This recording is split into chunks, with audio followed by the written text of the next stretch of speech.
kamar yadda muka ce in har Allah ya ara mana dama da lokaci za mu ke fitowa muna shayar da ku mashaya daga taskar Allah game da damuwa ko matsala ko wata cuta ko wani abin da ke damun ku da abin da zai kare ku da abin da zai kawo muku nasara da ci gaba a cikin al'amarin rayuwa. Yan uwa, kamar yadda aka saba, Allah ya hore mana sani da kuma baiwa da sanin abin da zai taimaki wa'yansu. Mun yi amfani da wannan dama mun taimaki kanmu, kuma na kusa da mu ma mun taimake su, saura na nesa da mu wanda Allah ya sa suna da rabo a ta sanadiyyar mu matsalansu zai ɗauke, kuma a ta sanadiyyar mu za su fita daga cikin matsalan da suke ciki, a ta sanadiyyar mu za su kubuta. Allah kuma zai musu albarka ba dan halin mu ba, kuma ba dan aikin mu ba, dan sirrin mu ba, dan sanin mu ba dan baiwan mu ba. Komai na Allah ne. Abu rayuwa a sannu babu wanda ya san gobe sai Allah. Ba mu ke ba sirrin ba, Allah ke yi. Za mu baka sirri na magani, ma'ana ka yi fiye yadda ake haɗa sa, ka haɗa da kanka ka ga abin mamaki daga taskar Allah.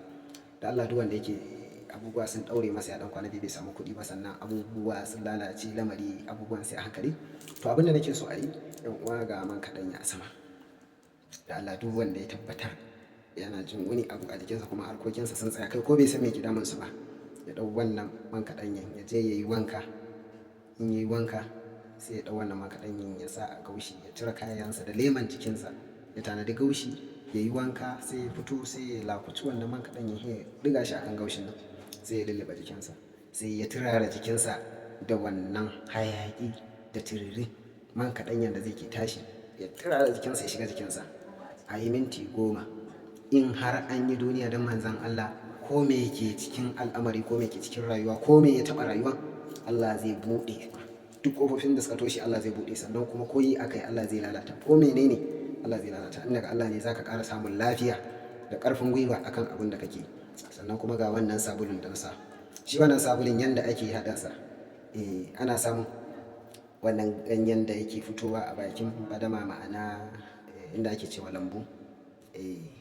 Ana bin lambu, yana fitowa a wajejen lambu haka. Sannan ana samun shi,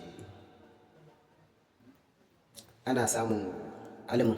Akwai wani abu kaman menene ake ce masa, ana samun namijin goro, sai almun. Almun yana nan kaman jar kanwa, akan samu shi. Sai a samu kuma danki na sabulun salo. Almun, sabulun salo, namijin goro, sai wannan ganye guda ɗaya. To za ku ga kowanne an zuba akan ganyen, kowane haɗi an zuba akan ganyen. To wannan ganyen da haɗin da ke kai za a sa shi a turmi, a kirɓa, sai kirɓu, sai a mulmule shi. Kullum za ka ɗau guda ɗaya ka yi wanka da shi, kullum guda ɗaya ka yi wanka da shi. Duk ranar da ka yi wanka da shi sai ka samu arziki. Wallahi rabon ka da yake nesa, in ka yi wanka da shi, na nesa zai zo kusa, na kusa kuma Allah zai shigar da shi hannunka. Kuma ba wai ƙanana ko kuma yan kucu-kucu, a'a, masu nauyi wanda za ka samu ka ji daɗi. Albarkar manzan Allah. Allah kuma ya taimake mu, ya ba mu sa'a sabida kalmar la ilaha illallah Muhammadur Rasulullahi sallallahu alaihi wasallam. Masha Allah, kamar yadda muka yi bayani, sunan ganyen bindazugu. Sunan ganyen bindazugu yana fitowa a bakin lambu ko bakin fadama.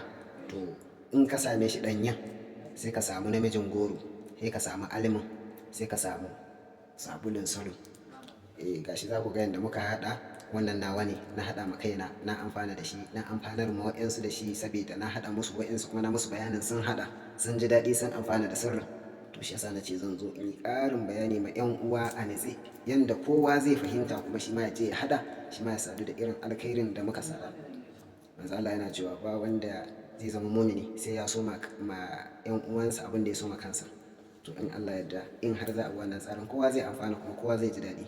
Allah ka mana sutura, Allah kuma ya zama gatan mu saboda zatin Ubangiji. Masha Allah, masha Allah.